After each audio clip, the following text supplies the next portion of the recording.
Galarrón, soy militante de Anticapitalistas de Cádiz y bueno, hoy terminamos ya, es el último día de la uni y de este ciclo también, ¿no? De bueno, mujeres en la historia, mujeres revolucionarias en la historia, digamos, es como la última ponencia y así un poco lo que ha vertido todo el ciclo, ¿no? A ver, tengo que decir que para mí ha sido como muy difícil seleccionar las experiencias y a las personas, a las mujeres concretas para esta parte del ciclo, porque la verdad es que, bueno, no sé, pues hay muchas experiencias, aunque parezca mentira, de mujeres revolucionarias en la historia. Entonces, bueno, evidentemente os voy a contar un poco el criterio que he seguido para que sepáis un poco por dónde me he movido y ya después en el debate, pues evidentemente podemos incluir otras experiencias, otras mujeres y tal. A ver, por una parte yo he intentado he cogido 5 experiencias, ¿vale? He cogido las mujeres de la Revolución Rusa, las mujeres de la Revolución Española, Panteras Negras, el Frente Sandinista en Nicaragua y las zapatistas en México, ¿vale? La idea es como hacer un poquito de contexto, después explicar la experiencia de forma colectiva de estas mujeres y después de cada una de estas experiencias he cogido a una mujer que me parecía como, bueno, simbólica de cada una de estas experiencias. Como habéis visto, algunas de estas experiencias están catalogadas como revoluciones o procesos revolucionarios, otras no tantas, pero me parece que son como experiencias como muy significativas que han cambiado un poco la estructura o el pensamiento del feminismo y de cómo entender a las mujeres como colectivo, ¿no?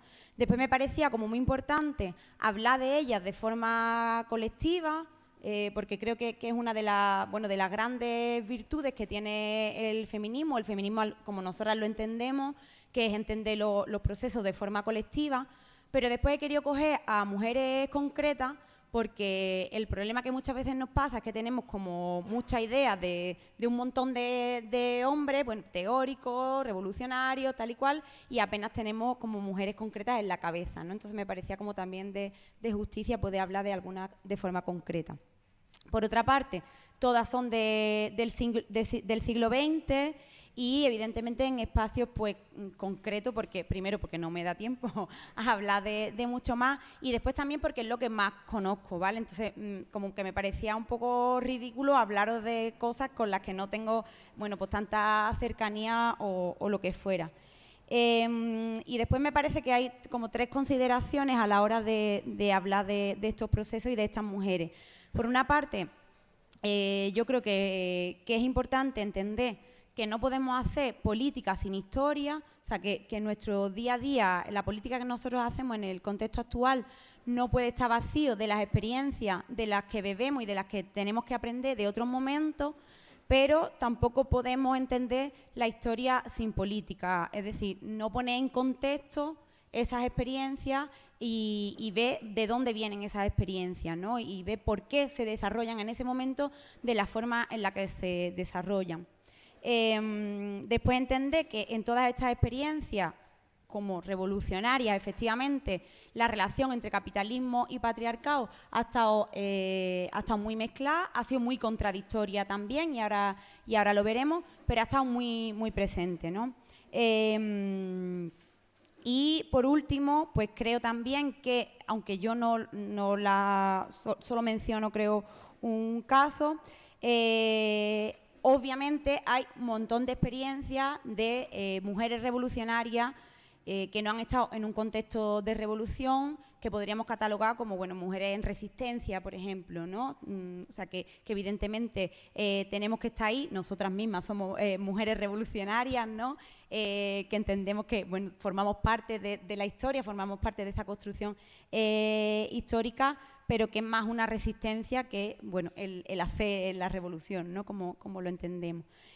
Bueno, la primera experiencia, la Revolución Rusa, como he dicho, y Alejandra Kollontai, voy a dar algunas pinceladas, pero me parece como que ella es una figura bastante importante. Como además hemos hablado de ella en otros ciclos, pues tampoco me voy a extender demasiado, pero creo que era como fundamental hablar un poco de ella. Bueno, en la Revolución Rusa, como que a todas, sobre todo, bueno, pues a la gente de izquierda nos suena como muchísimo, pero después cuando hablamos del papel de las mujeres dentro de la Revolución Rusa, pues ya como que se nos empieza a escapar un poco, ¿no? La Revolución Rusa, bueno, es una revolución que evidentemente hace temblar los cimientos del capitalismo en todo el mundo, por la extensión del país y por las condiciones en las que se dan.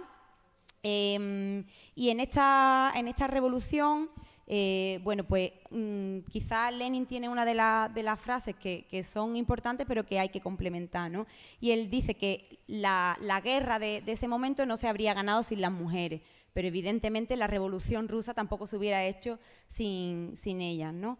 Esta revolución se da en el contexto de la Primera Guerra Mundial.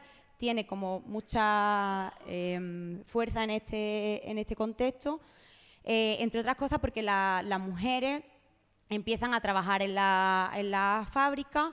Al principio, pues como un tercio de las mujeres rusas empiezan a trabajar en ella, pero después como la mitad de las mujeres rusas empiezan a trabajar. Claro, eso es muy importante en el sentido de que empiezan a tener una independencia económica que da lugar a otras independencias, pero también es un proceso contradictorio porque la mayoría de las mujeres estaban en contra de la guerra, y analizar esa contradicción es importante, ¿no? Porque precisamente en el estallido de la revolución se da, como veíamos, un 8 de marzo, bueno, en el calendario occidental, un 8 de marzo, donde miles de mujeres salen a la calle en contra de la guerra por las condiciones de la fábrica, pero también, bueno, pidiendo comida y pidiendo los servicios básicos que en ese momento no tenían. Esa huelga empieza a intrincarse con otras movilizaciones y se empieza a ir de las manos, en el sentido de que, bueno, se da de una forma mucho más fuerte de la que en principio parecía que se daba, ¿no? Bueno, a partir de ahí, como digo, no voy a extenderme en lo que es la Revolución Rusa en concreto, pero a partir de ahí las mujeres empiezan a tener como mucha influencia, pues como decía, en el terreno laboral, pero también en las organizaciones políticas que se dan, ¿no? En el partido bolchevique empiezan a tener bastante influencia. De hecho, las mujeres constituyen el batallón de la muerte, que bueno, también es contradictorio por lo que decía, o sea, porque bueno, al final estás en contra de la guerra, pero estás haciendo tú misma también la guerra, y para ella eso le supuso también muchas críticas o autocríticas también. Pero después también empiezan a tener como una serie de roles muy importantes que al final los ponemos en segunda línea, o como que no le damos tanta importancia, pues con respecto a la propaganda o a los temas de seguridad, ¿no? Son ellas las que buscan los pisos francos donde los compañeros y compañeras tienen que quedarse, son ellas las que guardan la información reservada. Que son cosas, pues como digo, que siempre se quedan como en un papel secundario, pero que fueron y son fundamentales. O sea, sin esos trabajos hubiera sido imposible que se hubiera desarrollado el resto de las cosas, ¿no?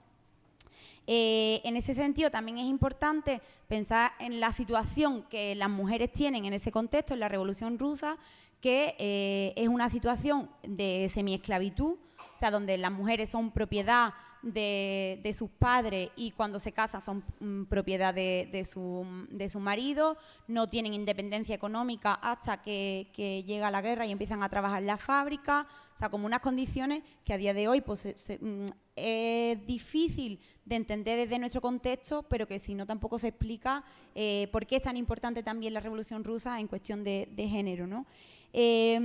Claro, en esta serie de cambios es Kollontai una de las personas que tiene un papel fundamental, que es ideóloga de muchas de estos cambios, que se van a dar en la Revolución ya de octubre, ¿no? Cambios legislativos, y ahí, bueno, decir que Alejandra Kollontai fue la primera ministra en femenino del mundo. O sea, creo que es como bastante importante. Y después, bueno, pues algunos de esos cambios a nivel legislativo, pero que conllevan también una serie de cambios a nivel cultural y a nivel social, o sea, que no solo se da en lo legislativo, pues el tema de la igualdad salarial, por ejemplo, el derecho, una serie de derechos con respecto a la maternidad, que me parece que son como súper importantes, pensar la maternidad desde la izquierda, desde un punto de vista revolucionario, pero también desde nuestro punto de vista, desde el punto de vista de las mujeres, obviamente. Entonces, en ese sentido, bueno, pues se dan una serie de permisos de maternidad, derecho a una franja horaria para amamantar en los trabajos. Por otra parte, se pone en marcha el matrimonio civil, o sea, lo que lo desliga de otras instituciones. Se reconocen los hijos que están fuera del matrimonio como hijos legítimos, con lo cual hay una serie de cargas, digamos, que no solo tienen que asumir ellas por haberlos parido. El programa de seguro de maternidad, como decía. La legalización del aborto, o sea, algo que vemos que a día de hoy seguimos sin poderlo conseguir en muchos sitios. La legalización de la homosexualidad, algo pues que, ya digo, en este contexto es como muy fuerte estar hablando de eso, pero que en ese momento era fundamental. Y en definitiva se dan como muchísimos pasos, muchos más de los que yo he nombrado, en la cuestión de la emancipación de las mujeres. Otra de las cuestiones que me parece fundamental que ellas pusieron en lo alto de la mesa es pensar en eso, ¿no? En el plano económico como una forma de liberación y de autodeterminación de las mujeres. Y en ese sentido también entender los cuidados de una forma colectiva y de una forma que el Estado también se hiciera cargo de ello. Y en este sentido ponen en marcha una serie de instituciones, de infraestructura para que los cuidados fueran colectivos. Pues desde lavandería a escuelas infantiles, comedores, etcétera, etcétera, que eran llevadas de forma colectiva, pero por mujeres. Entonces, bueno, ahí también hay una contradicción, evidentemente, que es que, o sea, es importante que se pusiera en marcha eso desde el Estado, o sea, que el Estado también tuviera un papel, un rol, que se hiciera cargo de los cuidados de la sociedad, pero no dejan de ser esos cuidados, forma parte del trabajo también de las mujeres, ¿no? Entonces, bueno, ahí... Después, otra de las cosas que pusieron encima de la mesa es entender la familia como la cárcel de la mujer, y por eso en ese sentido el matrimonio civil, el decir, bueno, yo puedo tener una relación con otra persona, en la mayoría de los casos una mujer con un hombre, de forma legal, o sea, que por papeles nosotros seamos pareja, pero eso no necesariamente tiene que implicar que tú seas dueño de mi cuerpo, de mi vida y de mi independencia, ¿no? Además, es verdad que bueno, Kollontai pone encima de la mesa también que no solo se necesitaban cambios en el plano económico, sino también en el plano simbólico y en el plano cultural. Y ahí es donde ella también mete otra línea de pensamiento, que es el tema del amor libre, ¿no? O el amor camaradería, que imprime otra serie de lógica en las relaciones sentimentales, ¿no? Esto es algo que a ella se la va a criticar mucho por esta idea, y lo comentábamos en el ciclo, ¿no? Como hay una serie de cambios pues en la colectivización de los cuidados, por ejemplo, en los que la mujer se sigue haciendo cargo y desde los hombres, ¿no? Desde los hombres del partido no se le pone ningún tipo de problema, ¿no? O sea, pues está bien, lo asumen tal. En el momento en el que también se cuestionan los privilegios de estos hombres, es cuando empieza también a haber problemas, ¿no? O sea, vosotros habéis hecho lo que habéis querido, y de hecho hay hijos que están fuera del matrimonio que vosotros habéis tenido, y cuando nosotras decimos, bueno, nosotras también queremos ese tipo de relaciones fuera del matrimonio o relaciones compartidas bueno, otra clase de relaciones, ahí ya empieza a haber una serie de problemas que los hombres plantean, ¿no? Pero me parece como muy importante porque esa lógica de bueno, un amor, entender el amor, las relaciones desde un punto de vista diferente, sigue estando muy ausente en los debates que tenemos en el feminismo, pero sobre todo en el feminismo marxista, digamos, ¿no?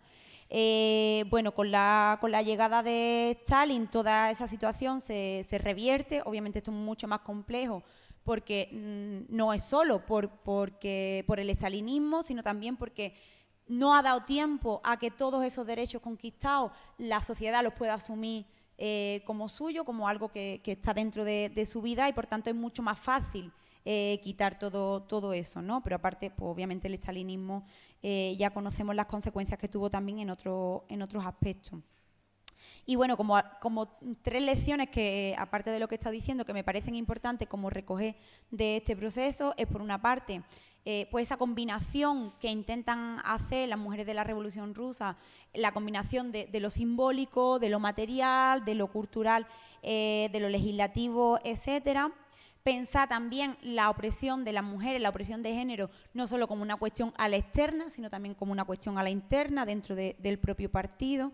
Y después, por otra parte, pues evidentemente esa coordinación o entender cómo el capitalismo y el patriarcado se combinan y se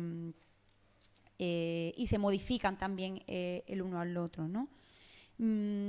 Bueno, seguimos un poco más adelante, llegamos a la Revolución Española, y en este caso, aunque mujeres libres también, vamos, las consideramos mujeres revolucionarias de ese momento, yo me voy a centrar en las mujeres del PON. Las mujeres del PON tienen una historia súper olvidada, o sea, nadie jamás en la vida, excepto nosotras, se acuerda de ellas, y creo que merecen la pena como analizarlas un poco, ¿no? Porque me parecen como súper importantes. Durante la Segunda República Española, de por sí, pues se dan una serie de cambios en lo que son los derechos de las mujeres, derechos económicos, derechos legislativos, digamos, no tan fuerte a mi entender como en la Revolución Rusa, pero bueno, un poco en el camino de esa serie de cambios. En este periodo también, algunas de las cosas que me parecen importantes señalar es que lo político, lo organizativo, lo sindical, tienen un peso súper fuerte en la sociedad española. O sea, muchísimas, miles de personas estaban organizadas en partidos políticos y en sindicatos, con lo cual, bueno, daba otra forma de pensamiento, otra forma de entender el mundo, de entender la vida totalmente diferente. Y en este contexto, y con carácter revolucionario, con peso revolucionario de las dos organizaciones, en 1935 se constituye el PON, ¿no? El PON es una organización revolucionaria que se construye como la unión de dos partidos, del bloque obrero y campesino y de izquierda comunista, ¿no? Que, bueno, tenían señas de identidad diferentes, pero que en un momento dado entienden que la construcción de un nuevo partido es fundamental en el contexto, ¿no? El PON es, junto con la CNT, bueno, la organización revolucionaria, digamos, organización política del momento. No es una organización excesivamente grande para lo que eran otros partidos, como el Partido Comunista, por ejemplo, pero tiene mucha importancia, tanto en lo que es la guerra civil como en esa construcción de lo que llamamos Revolución Española, ¿no? En septiembre del 36, o sea, cuando ya la guerra está en marcha, se constituye el Secretariado Femenino del PON en Barcelona. Y este secretariado femenino no se concibe como una dirección, sino se constituye como el área, ¿no? Como la sección femenina, digamos, del PON. El objetivo de este secretariado femenino es poder formar a mujeres obreras en diferentes aspectos, sobre todo en el económico, pero en diferentes aspectos, y ahora lo veremos, para poder en ese proceso incluir a esas mujeres dentro de lo que es la organización del PON, es decir, ganar militancia de mujeres a la organización del PON. Ellas van a dar tanto talleres teóricos, políticos, como actividades o talleres prácticos, digamos, ¿no? Pues, por ejemplo, tenían talleres de costura, de remiendo, por ejemplo, de los trajes militares, etcétera, pero ellas lo que hacían durante esos talleres de costura era imprimiendo también una lógica de teoría política, ¿no? O sea, pues iban comentando diferentes cuestiones, pues de la guerra, de cómo ellas veían el mundo y tal, de forma que no era un taller de costura, no era como la excusa que ponían para poder instruir o formar a esas mujeres. Y los utilizaban como una escuela de iniciación revolucionaria, ¿no? Algunas de las ideas que ellas ponen encima de la mesa, que me encantaría poderlas desarrollar aquí, porque, no sé, estas mujeres a mí me fascinan personalmente, pero no voy a poder, pero bueno, pone algunas ideas encima de la mesa.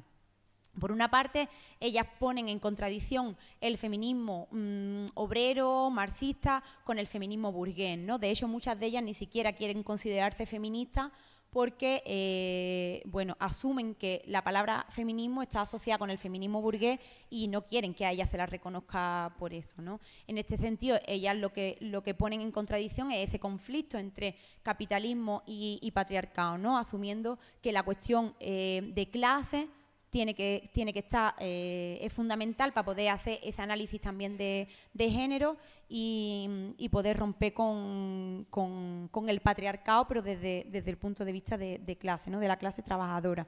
Por otra parte, ellas ponen encima de la mesa también esa doble opresión, ¿no? Como mujeres y como trabajadoras.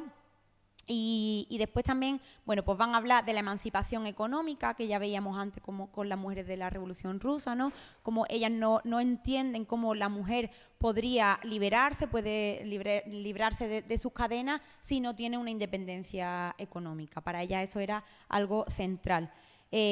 Muchas de ellas lo ven como que teniendo una independencia económica van a conseguir emanciparse, van a poder liberarse, y hay otras compañeras del PON que dicen, bueno, esto es fundamental, pero no es lo único, ¿no? Hay otro tipo también de opresiones, de historias que no nos dejan emanciparnos. El tema del aborto también va a estar muy, muy presente. La abolición de la prostitución, ellas eran abolicionistas sin ningún tipo de duda, además con una crítica como muy fuerte a la prostitución, algunas de ellas creo que en exceso. El tema del amor libre también va a estar muy presente y por ello las comunistas, por ejemplo, y las socialistas van a darle como mucha caña, porque lo que le dicen es que con el tema del amor libre, pues que como que no tienen moral, ¿no? Y entonces ellas lo que responden a eso es, sí tenemos moral, pero tenemos una moral revolucionaria. O sea, es una moral diferente a la que vosotras tenéis, ¿no? El tema de educación también ellas lo pusieron mucho encima de la mesa, y Antonia Droher, por ejemplo, es una de las compañeras que este tema lo trabaja mucho. O sea, ellas desarrollan algunas experiencias prácticas con respecto a otro modelo de escuela, con el tema de la coeducación, basadas en lo que, en la nueva educación de Ferrer y Guardia, y que es lo que cogen como teoría, ¿no? Y van a desarrollar también la instrucción militar para poder estar también muchas de ellas en las milicias. Van a tener una relación bastante fuerte con mujeres libres. Y de hecho, muchas de las cuestiones teóricas que ellas tienen son coincidentes con las teorías de mujeres libres. Evidentemente en la cuestión del partido no, pero en el resto de las cosas tienen bastante coincidencia. Dos de las mujeres que me parecen súper importantes en este secretariado de feminismo femenino del PON son Micaela Feldman, o Mica Chévere, como más se la conoce, y María Teresa García Banú. Mica Echévere es una mujer argentina que viene de Argentina con su compañero, bueno, esperando encontrar en Europa procesos revolucionarios que en ese momento no veía que pudieran darse en América Latina. Pasa por Alemania, pasa por Francia, pero como que ella, bueno, no termina de ver que en esos sitios se esté dando un proceso o el proceso que a ella le interesaba. Atraída por el octubre del 34, cuando empieza la guerra aquí en el Estado español, pues ella se viene y, bueno, uno de los primeros días del estallido de la guerra, los dos empiezan a buscar por diferentes locales de Madrid, pues sitios donde le ofrecieran armas. O sea, ellos lo que querían era irse al frente, entonces, bueno, dieron con un local del PON, que sí que les ofreció, digamos, entrar con ellos en las milicias y, bueno, pues de una forma más espontánea que otra cosa, pues empiezan a combatir en el PON, ¿no? Con la gente del PON. Ella era comunista, pero muy crítica con el Partido Comunista, tanto de Argentina como después de Alemania y tal, y en ese proceso, bueno, ella nunca dice que es trotskista ni nada de eso, pero al final asume también parte de esa ideología, ¿no?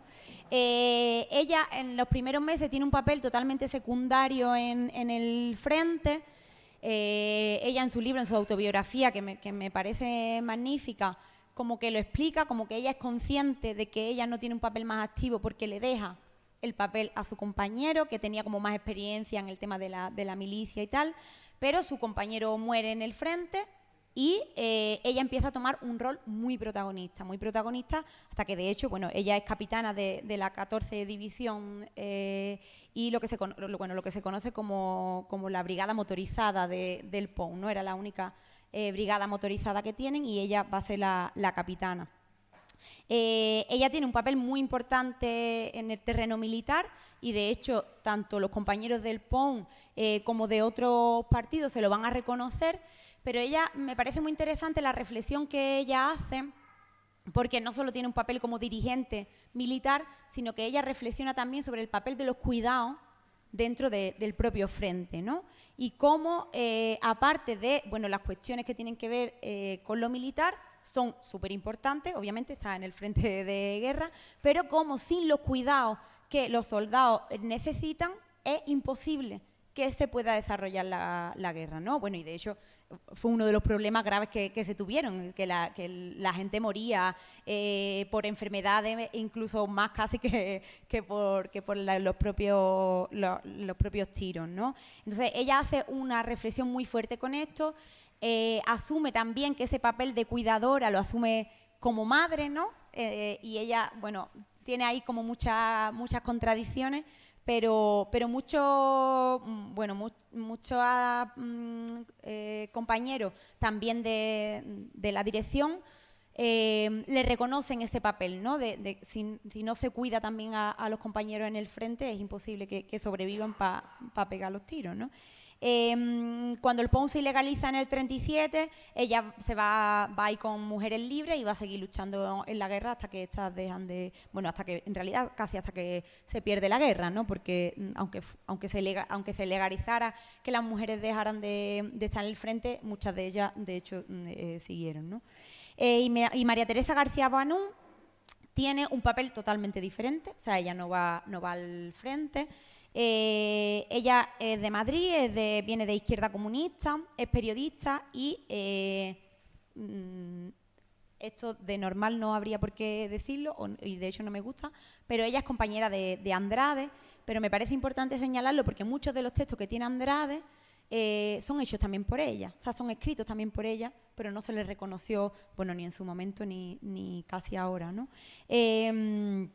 Ella es una de las creadoras del secretariado femenino del PON y directora de Emancipación, que era el periódico que tenía la secretaría.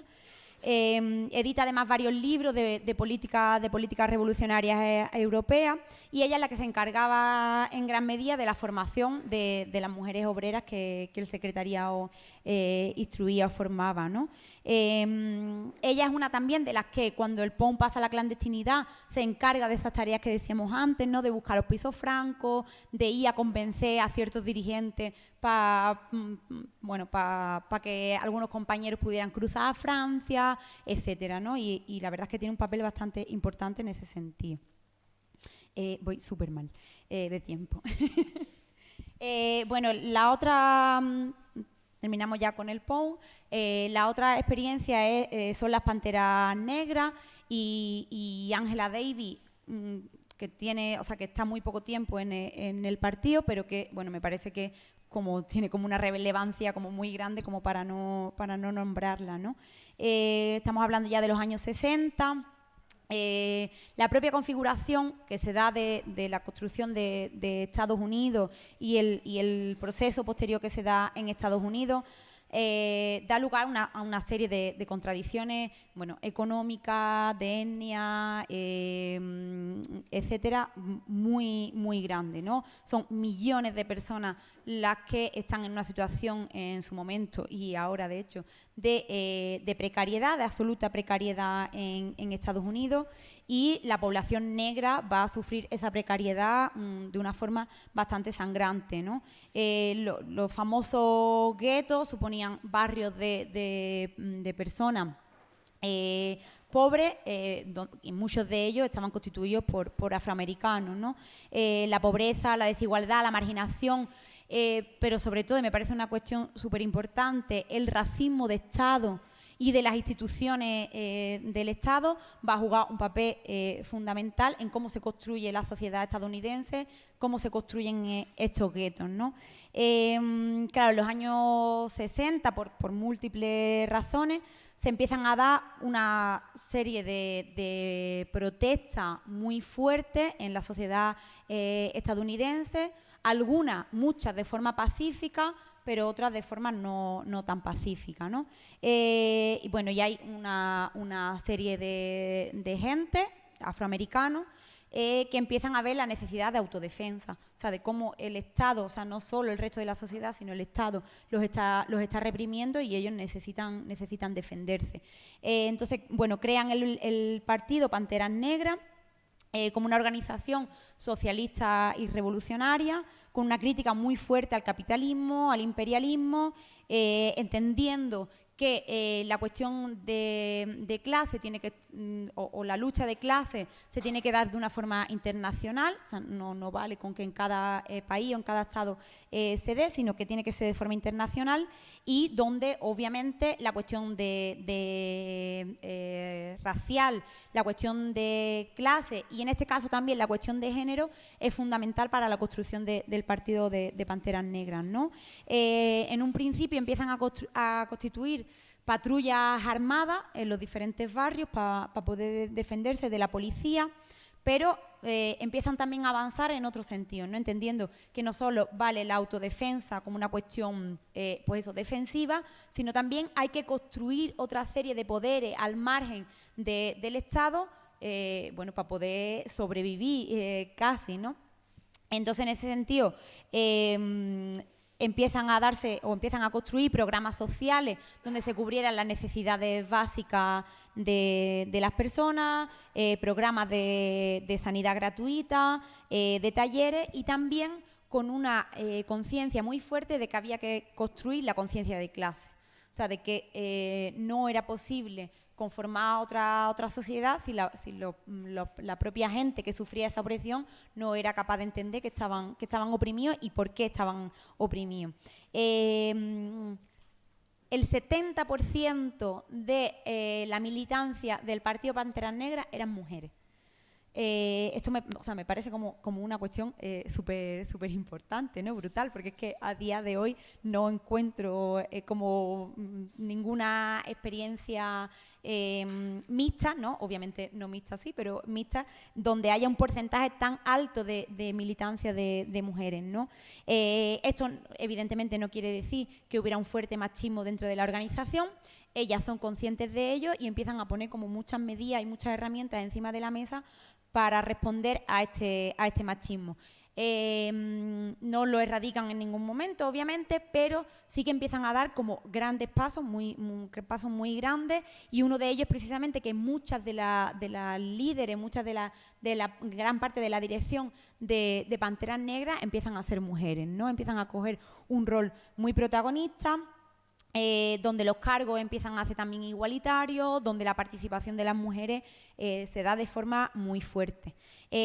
Angela Davis forma parte de Panteras Negras durante muy poco tiempo, apenas llega casi a un año. Pero bueno, en este sentido ella, digamos, se cría políticamente en Panteras Negras, ¿no? Ella es una mujer negra, comunista, y es como muy obvio decirlo a estas alturas, pero es como muy importante para analizar cómo después ella hace precisamente el análisis de clase, de género y con el componente racial, ¿no?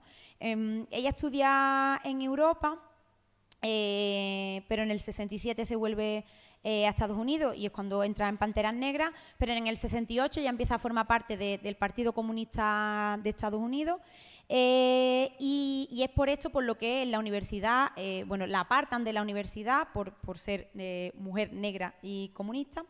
Es defensora de los derechos humanos, pero sobre todo ella tiene un papel súper importante en la defensa de los derechos de las personas presas, de las personas que están en las cárceles, porque precisamente las personas afroamericanas en Estados Unidos tienen una situación, o sea, si en la calle ya la situación era insostenible, en las cárceles mucho más, ¿no?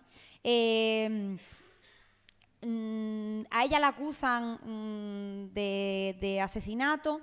Y se da una campaña muy fuerte a nivel internacional, a nivel nacional también, pero a nivel internacional muy fuerte, una de las más fuertes que se ha dado, porque la liberen y le quiten esa acusación, ¿no? Y en ese sentido, durante toda esa campaña, ella va a desafiar de forma muy fuerte a ese sistema estadounidense racista y represor de Estados Unidos, ¿no? Como todos y todas sabemos, es uno de los mayores referentes del feminismo negro. Ella hace una serie de reflexiones cuando no se habían hecho todavía, al menos de forma teórica o de forma pública, acerca de esa triple, ya no doble, sino triple explotación de las mujeres racializadas, ¿no? Voy a intentar ir un poquito más rápido para que nos dé tiempo al debate. Doy cambio de experiencia. Y entro ahora con la revolución sandinista, ¿no? Con las mujeres sandinistas. La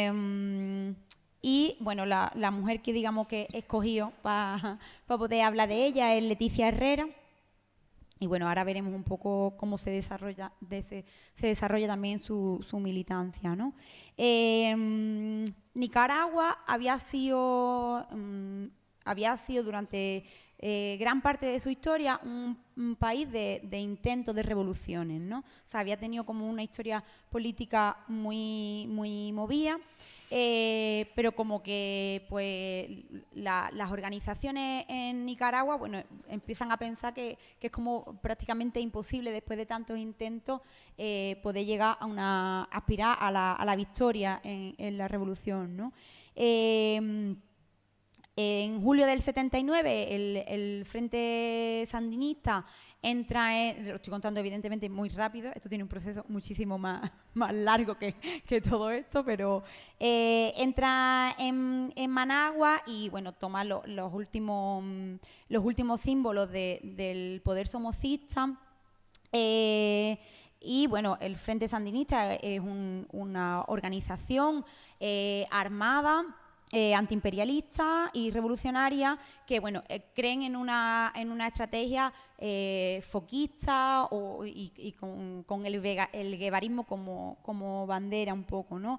Entonces llegan allí con focos, digamos, militares de guerrilla en diferentes partes del país. Durante mucho tiempo, antes de llegar a esto, van a tener muchísimas decepciones y muchísimos fracasos militares. Pero esos fracasos militares se empiezan a constituir como en victorias políticas. O sea, como que cada vez dentro del país se lo conoce más, se lo reconoce más, hasta, bueno, que consiguen entrar, como digo, en Managua y destruir todo lo último que quedaba del poder somocista, que además, bueno, el dictador ya, a esta altura ya se había ido incluso del país, ¿no? Ellos y ellas ponen en marcha una serie de medidas súper importantes que a día de hoy, como decía al principio, me parece que el contexto es fundamental, porque Nicaragua en ese momento es un país, bueno, no sé, muy retrasado en un montón de historias con respecto a la economía, con respecto al desarrollo de las ciudades, con respecto a la alfabetización de los nicaragüenses, etcétera, etcétera. Entonces, bueno, en este sentido, pues hay como muchas medidas que se ponen en marcha. Bueno, que a día de hoy podemos hacer muchísimas críticas y podemos después analizarlas si queremos, pero creo que, bueno, que en el contexto fueron importantes, ¿no? Una campaña de alfabetización bastante grande, donde además las mujeres van a tener un papel muy protagonista. Un comienzo de reforma agraria, de nacionalización de empresas industriales, un sistema de salud universal que hasta entonces no se tenía, y eso creaba grandes problemas. Empezó a darse la universalización o el principio, ¿no?, de poder entender que las clases populares tenían derecho no solo a la alfabetización, sino a tener también estudios superiores. Empezó a plantearse la cuestión de la vivienda como algo también fundamental. La mayoría de las viviendas, bueno, de las clases populares sobre todo, eran infraviviendas, y entonces empezó a hacer un recorrido en ese sentido. El poder tener sistemas de agua potable, que en ese momento pues también eran bastante deficientes. Y bueno, hay, digamos, como dos herramientas que se utilizan de forma bastante fuerte, que por una parte son las milicias populares, que lo que hacen es, pues a través de las armas, poder defender eso que se había conquistado frente a los poderes propios nicaragüenses, pero después frente al imperialismo, ¿no? En este sentido, obviamente, el machismo dentro de la organización también es enorme. O sea, creo que el Frente Sandinista pues, peca demasiado de ese machismo, ¿no? En el sentido de esas milicias populares, pues solo 3 mujeres fueron comandantes. Además, pues, se pasaban como el día pidiendo como que de verdad se las tuvieran en cuenta para los papeles de dirección y no las tuvieran en un segundo plano. Pero bueno, dentro de todo eso llegan a ser el 40% de estas milicias, ¿no? O sea, con lo cual es bastante importante, ¿no? El 40% de las guerrilleras.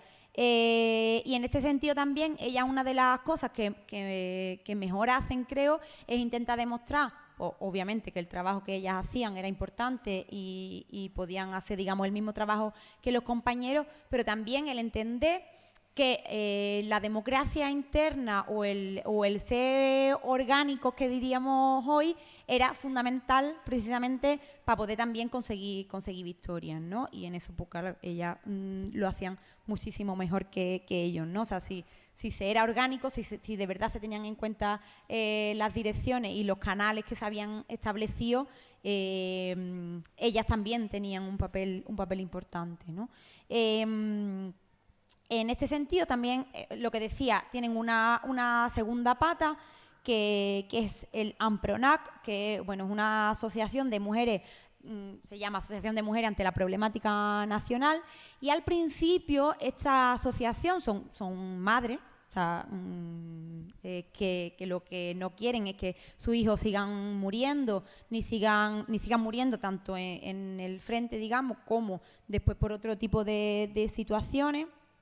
Pero después tienen un papel bastante importante en lo que es la defensa de la revolución, un papel súper importante, como decía, en el tema de la alfabetización, con el tema de la sanidad y, bueno, con lo que hemos mencionado también anteriormente, con el tema de la propaganda, que fue bastante importante en la revolución sandinista, y en esas cuestiones o en esas tareas de vigilancia, ¿no?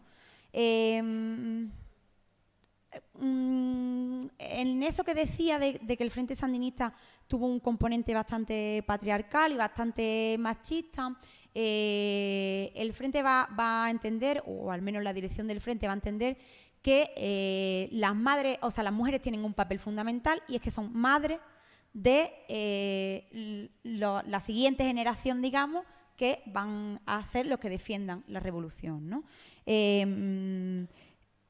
Claro, ellas luchan también porque esto no se siga dando de esta forma, pero no todas las mujeres lo entendían así. O sea, hay muchas mujeres que entienden que su papel fundamental es efectivamente ser madre de los futuros revolucionarios, ¿no?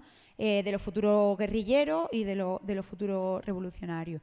Pero también es verdad que, y entiendo porque ellas ponen mucho esfuerzo en eso, que el Frente Sandinista, la primera fuerza en ese momento, la primera organización en ese momento en Latinoamérica, que pone encima de la mesa la cuestión de género, ¿no? Entonces, bueno, pues en este sentido entendé que ellas hacen un esfuerzo, entiendo, bastante grande, porque a la vez que tienen un contexto pues bastante patriarcal y machista, también son capaces de poner esa cuestión encima de la mesa, ¿no? Claro, y en ese sentido pues se presentan como antagónicos también la lucha feminista y la lucha de clases, ¿no? O sea, como, bueno, pues el discurso que hemos también escuchado en otros momentos y con otras organizaciones de, bueno, primero liberémonos del capitalismo, del imperialismo también, evidentemente en este caso, porque nunca dejaron de estar en guerra. Creo que también este elemento es importante para entender el contexto de la revolución sandinista. Y, bueno, la cuestión de feminista es importante, pero, bueno, es secundaria, ¿no? Otra de las cuestiones importantes o que ellas consideran importantes es que en la revolución sandinista hubo una fuerte presencia de brigadas internacionales. O sea, muchos revolucionarios y revolucionarias y personas de la izquierda internacional fueron a Nicaragua a ayudar en muchísimas labores, muchísimas tareas y a solidarizarse con ellos. Y en este sentido fueron muchas mujeres también pues de otros países, muchas de ellas feministas, que digamos reforzaron a las mujeres feministas que había en Nicaragua y, bueno, pues también en el sentido de empoderarlas, de decirle, oye, que tenéis razón, o sea, que sigáis con esta lucha también, ¿no? Leticia Herrera es una de estas sandinistas. Ella durante toda su vida, incluso durante su infancia, va a tener como bueno, una vida bastante agitada, en el sentido de que desde muy pequeña, desde los 14 años, empieza a entrar en política. Ella crea una célula socialista en su instituto, o sea, ya de ahí para arriba, no sé. Y en su vida, bueno, pues va a muchísimas reuniones clandestinas, o sea, su vida está como muy contaminada, ¿no? En el buen sentido por la política. Ella se va a la URSS y allí conoce a un miembro del Frente Sandinista y entonces vuelve a Nicaragua para luchar por la revolución. Pero entre medias, bueno, ella es instruida militarmente en Palestina, con otros compañeros también del Frente Sandinista. Y ella llega a ser comandante, responsable de los comités de defensa sandinistas, y también se va a encargar de una forma bastante protagonista de la campaña de alfabetización y salud, de esos de esos pisos francos, de vigilancia, o sea, como de tener como de gestionar la seguridad de muchos de ellos, y luego va a ser también diputada en el gobierno, ¿no? Bueno, mira, ya solo me queda una experiencia, así que voy a intentar ser breve, aunque creo que también esta experiencia, bueno, a mí personalmente como que también me llega mucho, ¿no? Y es la experiencia, bueno, de las zapatistas, ¿no? En México. Creo que esta experiencia es como muy importante, o por lo menos a mí me lo parece, porque creo que precisamente en el momento, en el contexto en el que se da, pues se habían perdido como muchas esperanzas a nivel mundial incluso de tener procesos revolucionarios, ¿no?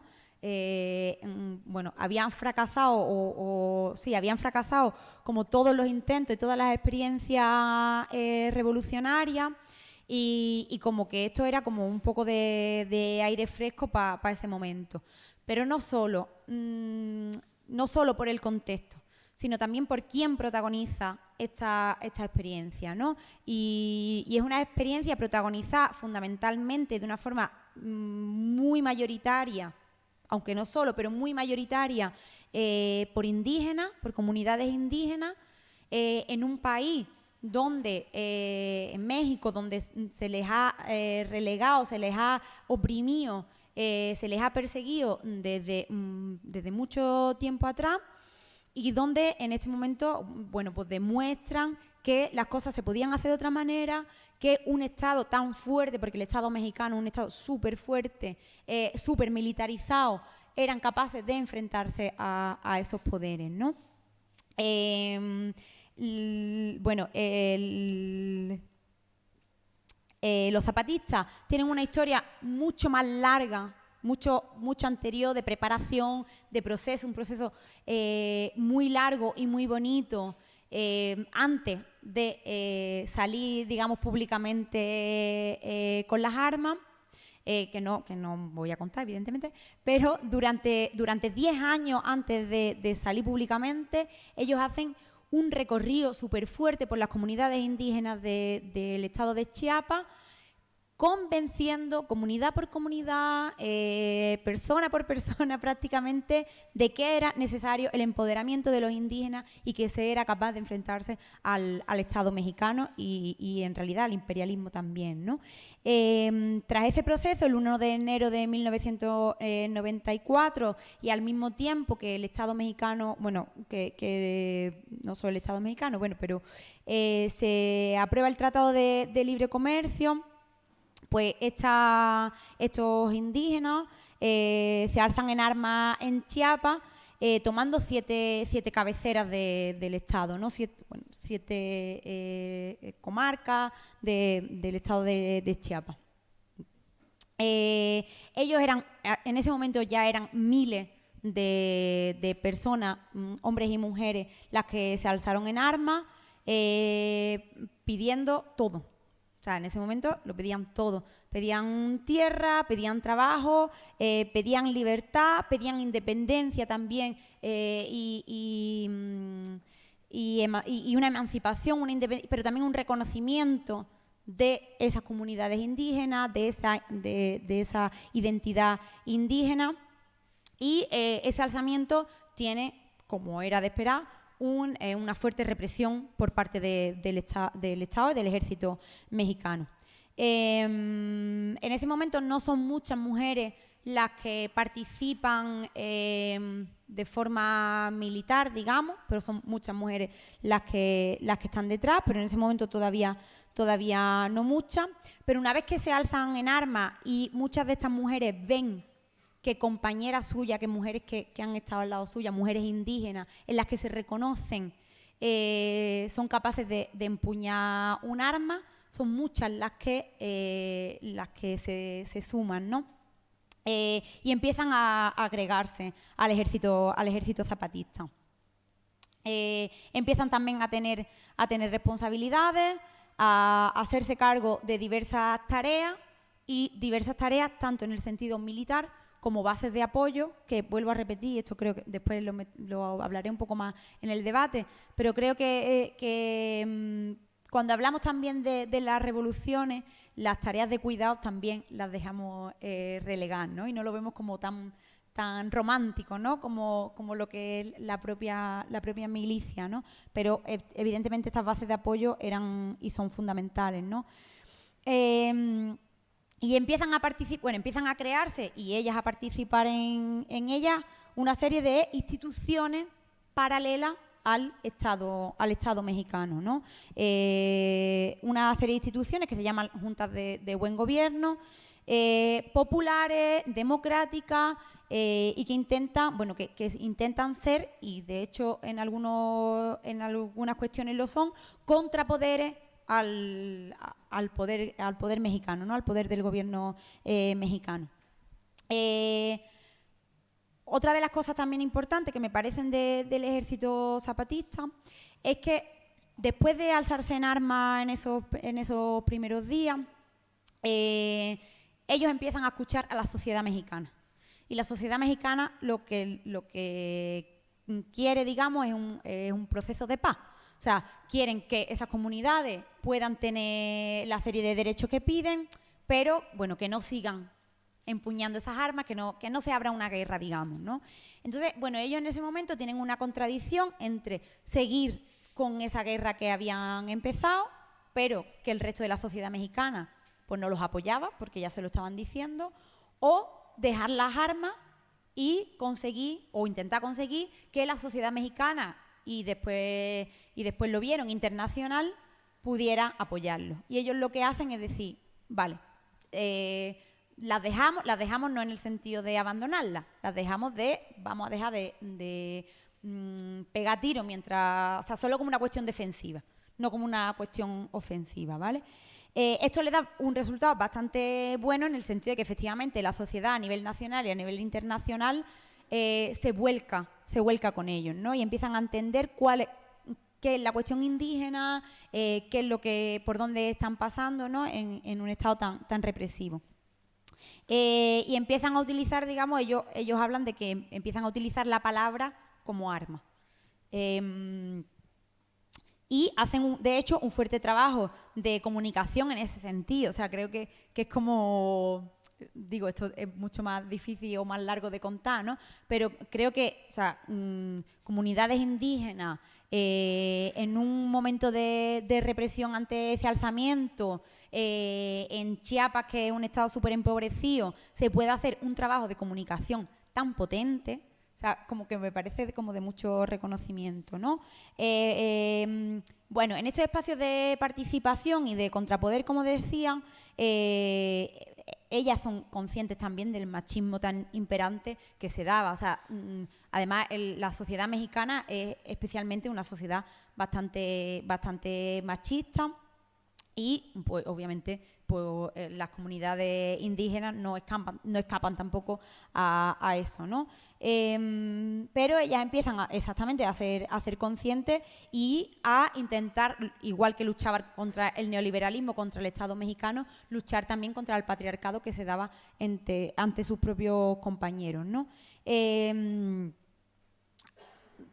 Algunas compañeras intentan alternar esa lucha, esa construcción de esos contrapoderes con su familia, con la vida que llevaban hasta entonces, pero hay otras muchas compañeras que renuncian a esa vida y que eligen en ese momento la vida de la insurgencia, digamos, como el 100% de su vida, o sea, dedicar su vida al completo a la lucha revolucionaria, ¿no? Muchas de ellas consiguen rango de responsabilidad, está en la dirección, de forma burda llamándolo dirección, porque creo que es como más complejo cómo ellos se gestionan, pero bueno, tener como puestos de responsabilidad. Y una de ellas es la comandanta Ramona, ¿no? Que, no sé, me parece como una figura muy, muy potente para traerla aquí, ¿no? ella, una de las cuestiones, aparte evidentemente de ser de las pocas mujeres que están en la dirección, de ser comandanta, tiene un papel muy importante porque cuando se da el Congreso Nacional Indígena en el DF, fue como un hito, fue una figura como muy simbólica el que se mandara a una mujer, el que los zapatistas mandaran a una mujer a ese congreso. Y si podéis ver las imágenes, ¿no?, de cuando ella va al congreso, porque era una señora como muy pequeñita, como, sí, es que, no sé, es como, visualmente ya es muy potente, ¿no? Una señora muy pequeñita, con un rasgo que a mí me parece súper importante de las indígenas, que es el seguir conservando su vestimenta, su ropa indígena, cada una además pues de su comunidad, de su identidad, y entonces se hace como una especie de entrega del ejército zapatista, digamos como un símbolo, ¿no?, de la comandante Ramona. Este es nuestro símbolo, estos somos nosotros, a el Congreso, bueno, a la representación del Congreso que digamos la recoge, ¿no? Entonces ellos lo que dicen es, os la dejamos en confianza. O sea, esta mujer la tenéis que tener entre trapos. Si a esta mujer le pasa algo, nos estáis atentando a nosotros y entonces la podemos liar, ¿no? Y es como muy simbólico, pero que es bastante importante, ¿no?, que mandaran precisamente a una mujer a este Congreso Nacional, que además era muy importante por otra parte. Ella además bueno, tenía una enfermedad y aún así ella, bueno, sigue ahí en primera línea, desafía el cerco militar impuesto por el gobierno. Es una de las que precisamente pone encima de la mesa las reivindicaciones de género, y ella cuando los zapatistas, cuando el ejército zapatista hace alza en armas, digamos como que ponen encima de la mesa una serie de leyes, y dentro de esas leyes están también las leyes que ellas hacen, la ley revolucionaria de mujeres que llaman, ¿no? O sea, como parte de las reivindicaciones del ejército zapatista hay una parte concreta sobre las mujeres, ¿no? Y esta ley de mujeres, que después va a tener una segunda parte, es construida por la comandante Ramona, pero también por algunas otras, puerta por puerta, o sea, con asambleas no solo de mujeres, sino asambleas en las comunidades donde esta ley se discute, se refuerza, se le añaden cosas, y durante 4 meses dialogan con todas las comunidades zapatistas para poder consensuar de una forma asamblearia esta ley, ¿no? O sea, me parece como un trabajo como muy de hormiguita, conscientes de lo que estaban haciendo, y súper importante que después pues eso se convierta en una ley, ¿no?, en proclama dentro del ejército zapatista.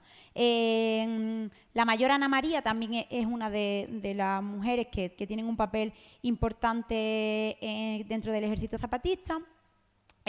Forma parte del grupo, del primer grupo, digamos, del grupo Origen, que comienza a crear el ejército zapatista. Tenía 14 años cuando empieza con otros compañeros a crear el ejército zapatista. Se escapó de su casa, de su familia, como lo hicieron también muchas otras, y con 14 años estaba ya en el frente, ¿no?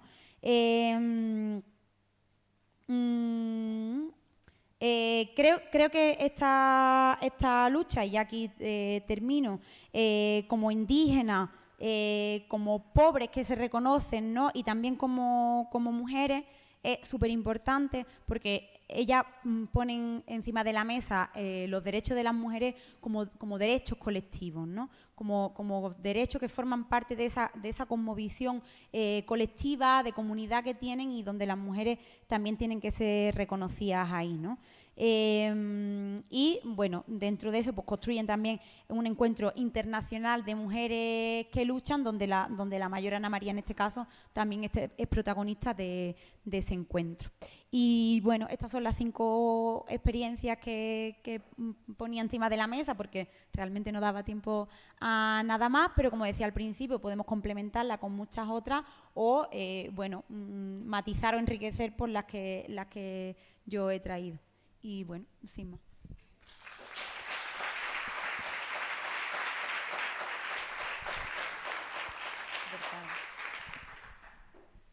Bueno, en verdad es súper tarde, me estoy dando cuenta ahora. Pero bueno, tenemos un ratito para poder debatir, así que, bueno, quien quiera hablar, pues me acompaña aquí para poder coger el micro, ¿vale?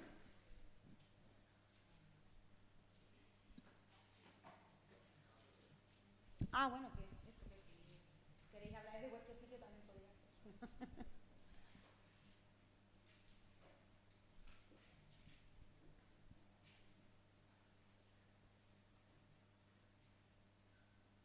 Qué animado esto.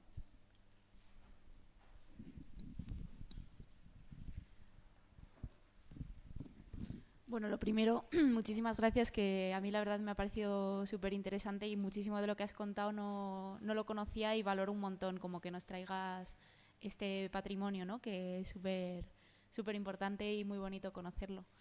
Y bueno, a mí no tanto con lo que has contado tú, sino bueno, con otros ejemplos que están así como bastante presentes, como el tema de las mujeres de Kurdistán y tal.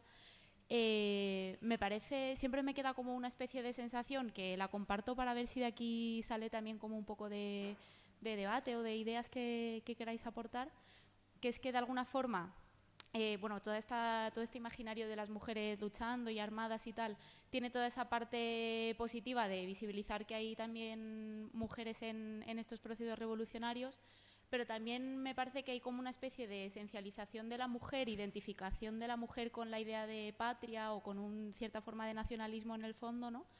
Que bueno, que a mí me hace un poco como cuestionar, ¿no? Sí que es verdad que hay que reconocer que son procesos en los que además se están ellas mismas currando mucho pues un lugar en el que la voz de ellas como colectivo se ha escuchado en la conformación pues de nuevas formas de Estado, nuevas políticas o tal, pero me parece que la imagen que nos llega aquí, o sea, no tanto lo que se haga allí, que bueno, es difícil saberlo y desde luego juzgarlo pues no tiene mucho sentido, pero que en la imagen que se hace aquí, la romantización que se hace aquí ¿no? Como de todo ese imaginario, como que me parece que es un poco eso, como una especie de esencialización también y que me parece interesante poner en cuestión. No sé si lo compartís o no, si queréis comentar.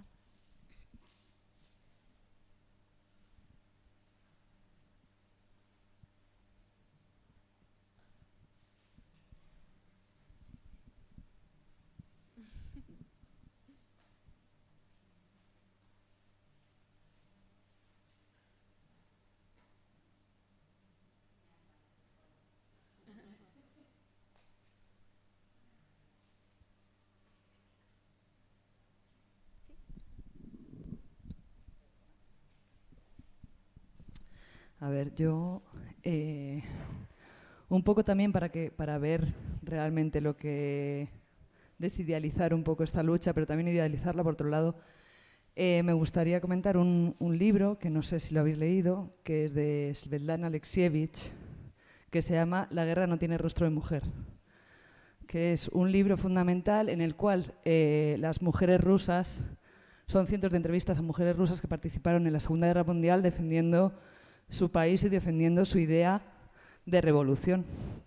Entonces yo creo que es muy básico verlo, porque además fueron tomando, al principio se las tomaban a cachondeo, decían estas niñas dónde se creen que van, y al final acabaron muchas con alta graduación y siendo premiadas. Y no solo cuenta el proceso de incorporación a la guerra, sino también su proceso de vuelta a casa y cómo fue para unas y para otras, ¿no? Algunas que estaban deseando ponerse un vestido y otras que decían, ¿qué coño hago yo con los vestidos esos que tenía en el armario?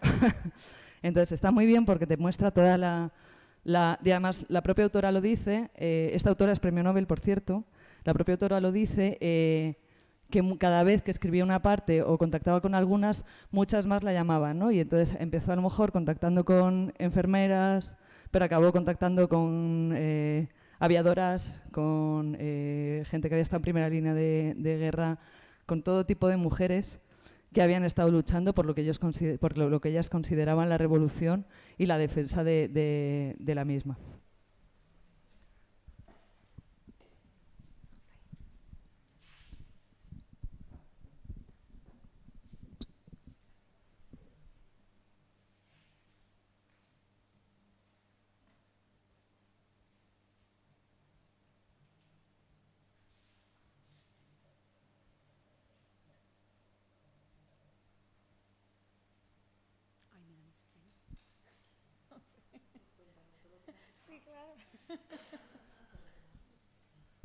Bueno, no sé, voy a, o sea, más allá de las experiencias concretas, creo que, bueno, que pues eso, ¿no? Que es importante, como decía al principio, o sea, no tener esta experiencia o hablar de estas mujeres simplemente en abstracto, como bueno, como parte de la historia, sino el poder recuperar lo que ellas ponen en el centro, ¿no? Para cómo hacemos la política hoy, ¿no?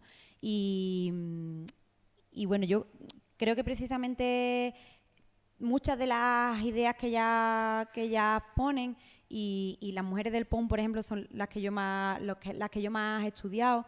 Me parece como a veces me da un poco de pena, ¿no? Porque una dice, no sé si es que ellas eran muy adelantadas a su tiempo, ¿no? O es que nosotras no hemos, o nuestra sociedad no ha sabido poder estar a la altura, ¿no? Pero leyendo las reivindicaciones que ellas hacen, el análisis incluso que hacen, o sea, es exactamente el mismo que el nuestro. O sea, no varía prácticamente en nada. O sea, en algunas cosas que podamos tener diferencias, no porque lo leamos de diferentes formas, sino porque, pues con el tema de la prostitución, por ejemplo, pues a día de hoy, bueno, pues yo qué sé, en nuestra organización hay también diferentes posiciones en el feminismo con las que, bueno, pero excepto cosas así de puntuales, el resto son como reivindicaciones, con las mismas reivindicaciones que nosotras, el mismo análisis que nosotras y los mismos problemas dentro de las organizaciones que nosotras. O sea, que, no sé, lo hablamos también esta mañana, ¿no? En el taller. Entonces, bueno, me parece como súper importante que cuando hacemos política no partamos de cero, ¿no? Que muchas veces empezamos a hacer los análisis de ciertos temas como si no hubiera nada escrito ni nada pensado, como si nadie hubiera hecho nada nunca, ¿no? Y me parece como fundamental, bueno, coger esa experiencia, coger esas teorías o ese análisis que ellas hacen y desde ahí poder avanzar, ¿no? Porque si no, al final, partir de cero siempre, pues, muy difícil, ¿no? Después hay otra cuestión que mencionaba antes con el tema de Mica Chévere. Ella, en la autobiografía esta, Mi guerra de España, me parece además un libro súper bonito, porque ella, aunque lo escribe un poco más tarde, lo escribe ella, lo escribe prácticamente como una novela, o sea, se lee como una novela. Hace unos análisis como, pues eso, como súper profundos de cómo analizamos hoy también los cuidados dentro de una guerra. O sea, y como ella además, hay algunas cosas, ¿no?, que te dice, pues estábamos a lo mejor en el frente y estaban los soldados en las trincheras y yo iba con el jarabe, soldado por soldado, dándole el jarabe, porque es que si no se me morían. Y entonces lo que yo no me podía permitir como capitana era que se me murieran los soldados en el frente de guerra, ¿no?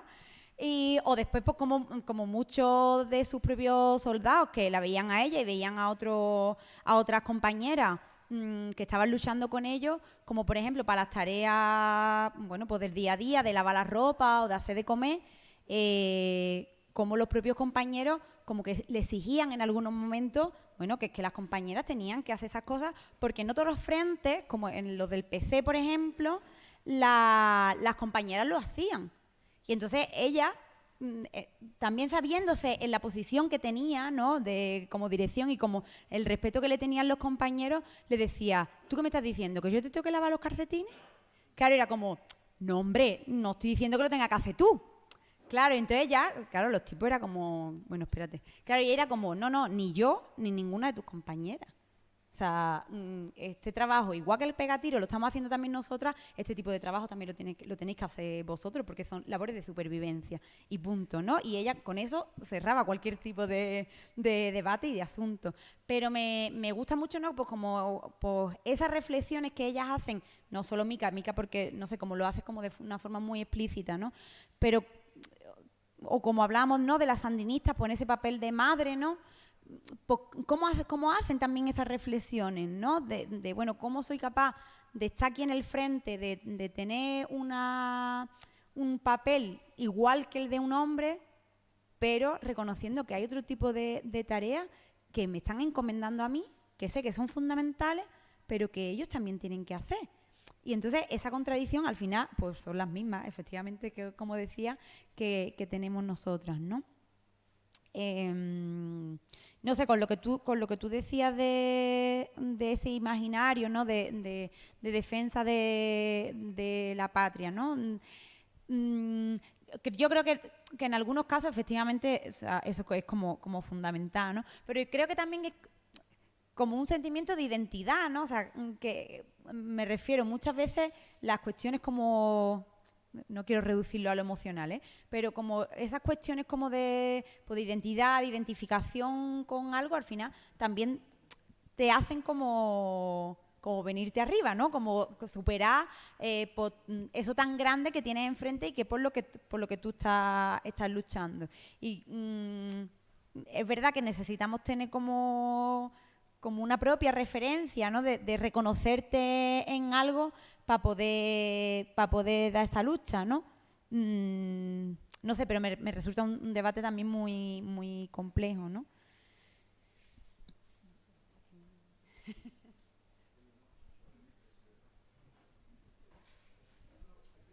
Una singularidad de esta mujer.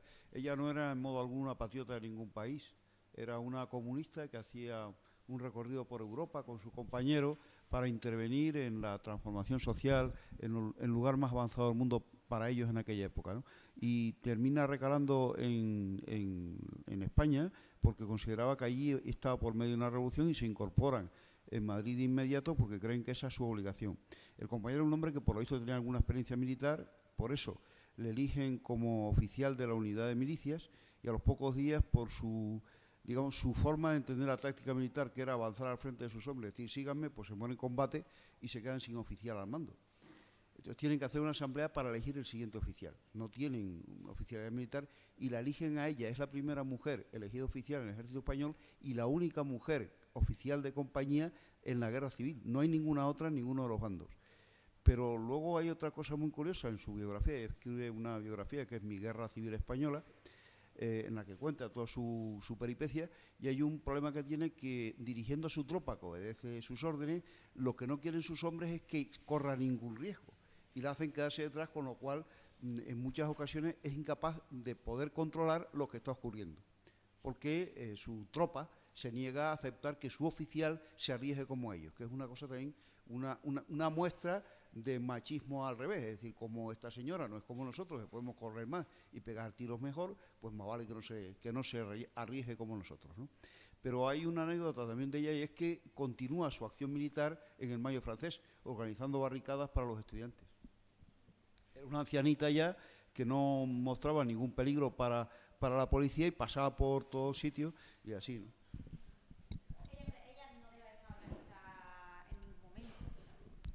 Ella en este caso, bueno, ella, María Teresa, por ejemplo, que también es la otra compañera que decía, y a ese valor me parece también como súper importante, ¿no? O sea, como puede que haya ciertas tareas que ella no puede hacer, el contexto ha cambiado, pero hasta mis últimos días, bueno, voy a seguir organizada y colaborando en lo que pueda, ya sea de forma teórica o de forma práctica, en cualquier tipo de tarea militante, ¿no?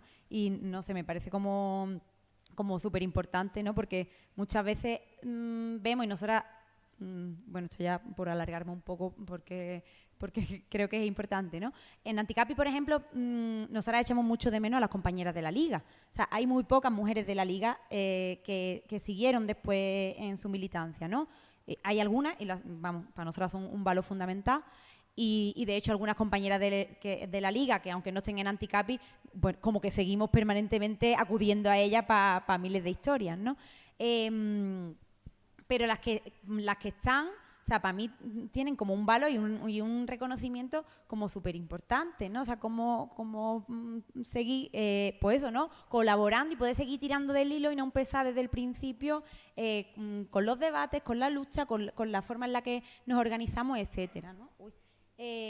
Vamos, tanto en las organizaciones políticas como en los sindicatos, ¿no? O sea, y también son importantes precisamente porque por mucho que hayamos avanzado, siguen siendo pocas las que digamos permanecen durante toda su vida, precisamente pues por esas tareas también o momentos vitales en los que bueno, te retira o se retiran algunas compañeras bueno, para poder hacer otras funciones, precisamente por no tener porque no tengamos resuelto el tema de los cuidados, por ejemplo, ¿no? Entonces, como que me parecen un valor fundamental, pues esas mujeres que durante toda su vida siguen militando y nos siguen nutriendo al resto y siguen nutriendo la lucha de forma permanente, ¿no?